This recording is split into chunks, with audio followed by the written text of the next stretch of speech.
السلام علیکم ناظرین، آپ دیکھ رہے ہیں کشمیر ڈیجیٹل اور میں ہوں آپ کی میزبان سائمہ اشرف۔ آج ہم بات کریں گے آزاد کشمیر کے اندر تعلیمی صورتحال پر۔ ہم یہ جاننے کی کوشش کریں گے کہ ہمارے تعلیمی اداروں میں کیا ہمارے بچوں کی بنیادی ضروریات پوری ہو رہی ہیں، کیا ایک جو طالب علم کو صاف پانی، واش رومس یا دیگر جو ضروریات ہوتی ہیں، لیب ہوگی اور اس کے علاوہ جو بھی چیزیں، کیا وہ تمام بنیادی ضروریات ہمارے بچوں کی پوری ہو رہی ہیں یا نہیں پوری ہو رہی ہیں۔ ان تمام چیزوں پر بات کرنے کے لیے آج ہمارے ساتھ اسٹوڈیو میں موجود ہیں روبینہ بشیر، جو ایک پرائیویٹ انسٹیٹیوٹ کی آنر بھی ہیں، براڈ کاسٹر بھی رہی ہیں، اور اس کے علاوہ جو ہے ایز اے ٹرینر یوتھ کے ساتھ انہوں نے کافی ٹائم سپینڈ کیا۔ روبینہ بشیر صاحبہ، پروگرام میں خوش آمدید۔ چونکہ آپ خود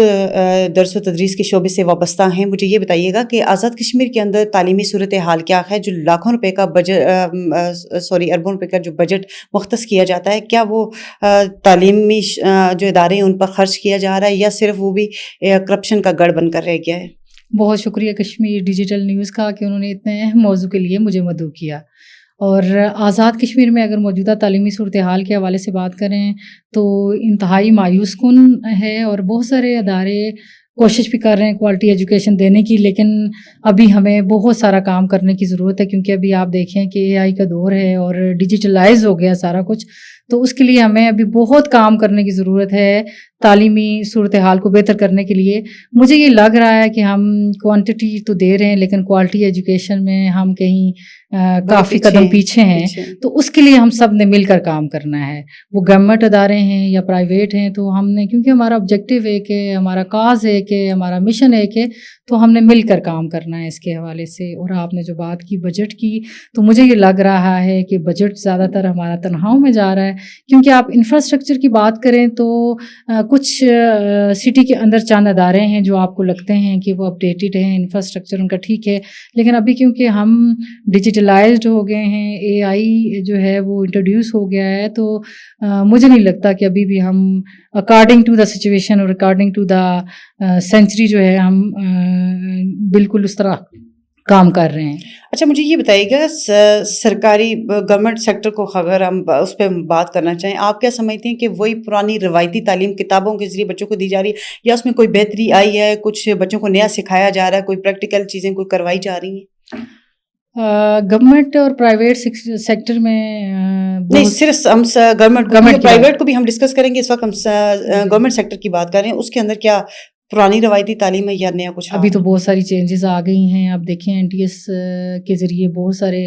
جو ہیں ہائیلی کوالیفائڈ ٹیچرز جو ہیں وہ گورنمنٹ سیکٹر میں آئے ہیں، تو بہت ساری چیزیں وہ بچوں کے لیے کیا کر رہے ہیں؟ آئی تھنک ابھی فرسودہ نظام کو بہت سارے ٹیچرز نے چینج کیا ہے، جب نئے ٹیچر آتے ہیں اور اپڈیٹڈ بھی ہیں اور اسکلڈ بھی ہیں، تو مجھے یہ لگتا ہے کہ گورنمنٹ سیکٹر میں چینج آیا ہے۔ اچھا، مجھے یہ بتائیے گا ایک طالب علم کی جو ہے نا تعلیم کے لیے جو بنیادی ضروریات اسکول کے اندر کیا ہیں، کیا وہ ضروریات ہمارے بچوں کی پوری ہو رہی ہیں؟ میں تھوڑی سی ٹریڈیشنل بندی ہوں، تو میں اگر یہ کہوں کہ انفراسٹرکچر جو ہے وہ کبھی بھی اتنا ضروری نہیں ہوتا جتنا کوالٹی ایجوکیشن جو ہے وہ ضرورت ہے، کیونکہ آپ یہ دیکھیں کہ جو ٹاٹ اسکول کے پڑھے ہوئے لوگ ہیں وہ اس وقت بہت اچھی اچھی پوزیشنز پہ بہت اہم کردار ادا کر رہے ہیں، بلکہ جو ہے وہ اپنے علاقے کی تقدیر بدلنے میں بہت سارے لوگوں کا ہاتھ ہے، اور وہ وہی لوگ ہیں جو ٹاٹ اسکول کے پڑھے ہوئے ہیں۔ تو میں یہ کہتی ہوں کہ اگر کوالٹی ایجوکیشن ہے اور بچے کو کنسیپچل ایجوکیشن دی جا رہی ہے، تو اگر ان کی ضروریات جو بنیادی ضروریات ہیں جیسے واٹر سینیٹیشن کے حوالے سے بچوں کی ضرورت ہوتی ہے، تو انفراسٹرکچر کے حوالے سے اگر بلڈنگ کوئی اتنی اچھی نہیں ہے اور فرنیچر کوئی اتنا اچھا نہیں ہے، تو وہ چیزیں اتنی میٹر نہیں کرتی جتنا میٹر جو ہے وہ کنسیپچل اسٹڈی اور پریکٹیکل جو ہے وہ چیزیں کر رہی ہوتی ہیں۔ اگر ہم سائڈ ایریاز کی بات کریں، نادرن ایریاز میں میرا ایک دفعہ ایک ایجوکیشنل ٹور جو ہے وہ گیا، اور وہاں جا کے یہ پتہ چلا کہ اگر آپ کے پاس جو ہے وسائل کم ہوں اور آپ کو یوٹیلائز کرنا آتا ہو، تو ہم بہت ساری چیزیں جو ہیں وہ کر سکتے ہیں۔ بعض دفعہ ایسے اسکول بھی ہوتے ہیں جو صرف ان کے پاس پیپر نہیں ہوتا، ان کے پاس بورڈ نہیں ہوتا، وہ زمین پہ سکھا رہے ہوتے ہیں، ہوا کے اندر موجود نیچرل چیزوں کو سکھا رہے ہوتے ہیں، اور بچوں کو جو ہے وہ بڑا دکھا رہے ہوتے ہیں، ان کی سکلز کو انہانس کر رہے ہوتے ہیں۔ تو میں انفراسٹرکچر پہ اتنا زیادہ جو ہے وہ فوکس نہیں کرتی، بلکہ میں یہ کہتی ہوں کہ جدت ہونی چاہیے، کنسیپچل اسٹڈی ہونی چاہیے۔ بچوں کی سب سے پہلے جو نیڈ ہے فرینڈلی ایٹماسفیئر ہو، میدان ہوں کھیلوں کے جو کہ نہیں ہیں آج کل, اور بچہ کھیلے اور فرینڈلی ایٹماسفیئر میں سیکھے. لیکن ہم کچھ اور ہی چاہ رہے ہوتے ہیں, ہم یہ چاہتے ہیں کہ رٹالائزیشن ہو اور پوری کی پوری کتاب ہم نے رٹانی ہے. اگر آپ دیکھیں ایک بڑی المیہ ہے کہ ہمارے پورے سال میں 180 ڈیز جو ہیں وہ اسٹڈی کے ہوتے ہیں, اس میں بھی چھٹیاں کوئی نہ کوئی آ رہی ہوتی ہیں, کبھی کوئی کسی احتجاج کی صورت میں, کسی گورنمنٹ ہالیڈے کی صورت میں. تو ہمارے بچوں کے پاس پڑھنے کا اتنا ٹائم نہیں ہوتا, لیکن پھر بھی ہمارے پیرنٹس کا یہ ہمارے اوپر زور ہوتا ہے کہ ایک کتاب میں اگر 18 چیپٹر ہے وہ آپ نے سارے کے سارے ختم کرانے ہیں. اس کی مد میں وہ بھاری فیسز بھی تو ادا کر رہے ہوتے ہیں. بھاری فیسز تو نہیں کہہ سکتے, مطلب آپ دیکھیں میں نے ابھی یہ بات اگر میں کروں کہ ابھی بہت سارے ہمارے والدین اور ہمارے سوشل جو نیٹ ورکس ہیں وہ یہ ڈفرینشیٹ ہی نہیں کر پاتے کہ برانڈ اسکول میں اور ایک عام لوکل اسکول میں کتنا فرق ہے.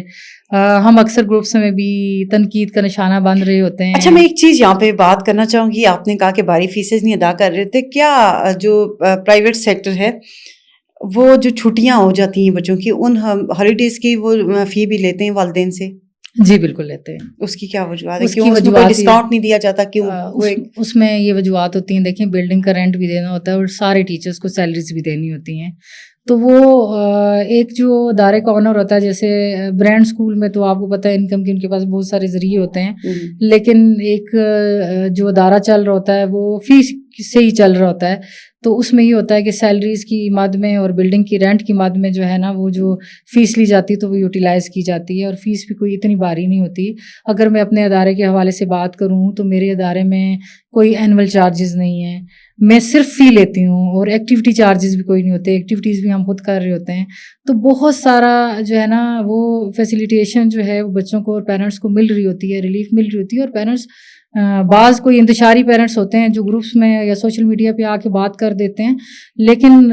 کچھ پیرنٹس ایسے ہوتے ہیں جو آپ یقین کریں کہ ادارہ آج کل بند ہے لیکن میرے گھر آ کے فی دے رہے ہوتے ہیں. کیا آپ نے ٹیچرز کو سیلری دینی ہے؟ جب آپ کام اچھا کر رہے ہوتے ہیں نا تو پیرنٹس کو کوئی اتنا مسئلہ نہیں ہوتا, اور فی بھی ایک مناسب فی ہونی چاہیے, یہ نہیں کہ اتنی بھاری بھرکم فی ہو کہ والدین کے لیے ادا کرنی بڑی مشکل ہو. ہم بڑا ریلیکس بھی کر رہے ہوتے ہیں, بڑا کوآپریٹ بھی کر رہے ہوتے ہیں, 4 منتھ کے بعد بھی فی دے رہے ہوتے ہیں. آپ یقین کریں کہ ابھی اگر بقایا جات کی مد میں ہم دیکھیں تو بہت سارے پیرنٹس ایسے ہیں جنہوں نے سال ہو گیا فی نہیں دی,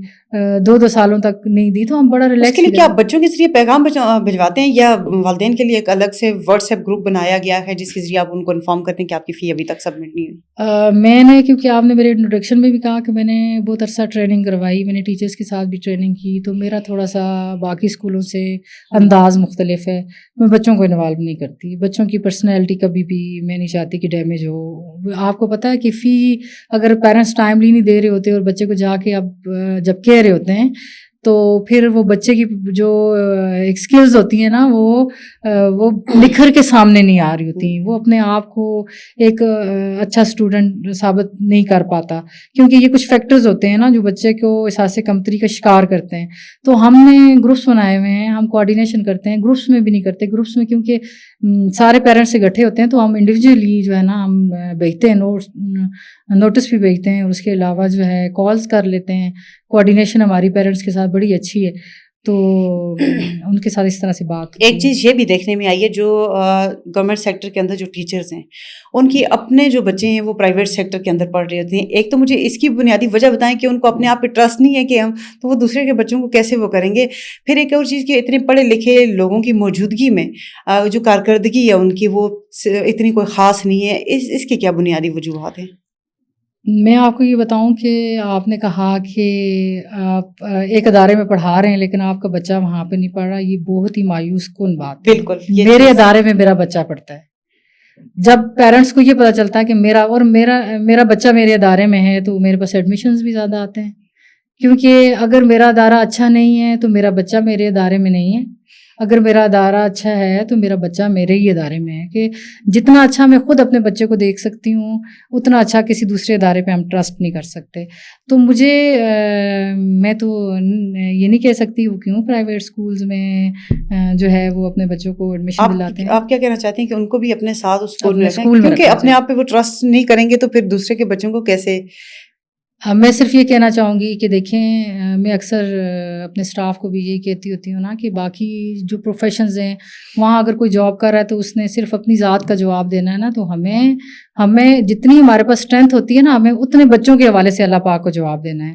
تو اچھا، یہی میں کہتی ہوں کہ اگر آپ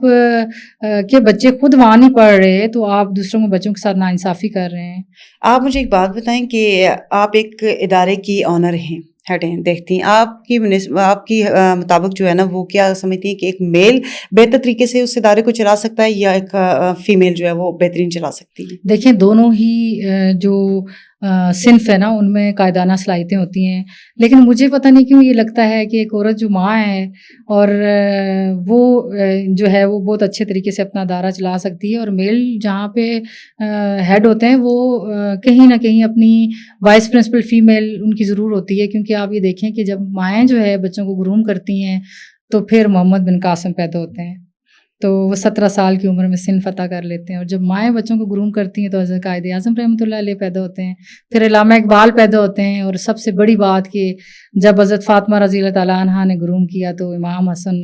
اور امام حسین رضی اللہ تعالیٰ عنہ پیدا ہوئے. تو اس لیے یہ کہ ماں کا جو سوچ جو یعنی آپ کا ووٹ خواتین کی طرف جا رہا ہے. میں ایک تو یہ پہلو ہے نا کہ مائیں جو ہے وہ دیکھیں اکثر ہمارے معاشرے کا ایک پہلو یہ بھی ہے نا کہ جب باپ مر جاتا ہے اللہ نہ کرے تو مائیں جو ہے بچوں کو بہت اچھا گروم کرتی ہیں، لیکن جب مائیں مر جاتی ہیں نا تو ان بچوں کی زندگی میں کہیں نہ کہیں کسی نہ کسی جگہ کوئی نہ کوئی کمی ضرور رہ جاتی ہے. ایک دوسرا پہلو جو بہت اہم ہے اور جس پہ بات کرنی بھی بہت ضروری ہے وہ یہ ہے کہ ہمارے بچے اور بچیاں مکسڈ اس میں پڑھ رہے ہیں، مخلوط ہمارا تعلیمی نظام ہے، تو اس میں جس طرح سے ایک ماں جو چیزیں ماں سوچ رہی ہوتی ہے نا تو وہ والد اس طرح سے نہیں دیکھ رہے ہوتے. تو اب جیسے بچے بچیاں گٹھے پڑھ رہے ہیں، جو چیزیں میں اپنی بچیوں کو صحیح طریقے سے بتا سکتی ہوں وہ شاید ایک میل نہ بتا سکیں، تو بچیوں کے لیے ان کو ان کی ڈریسنگ کے حوالے سے، ان کے اٹھنے بیٹھنے کے حوالے سے، ان کی تربیت کے حوالے سے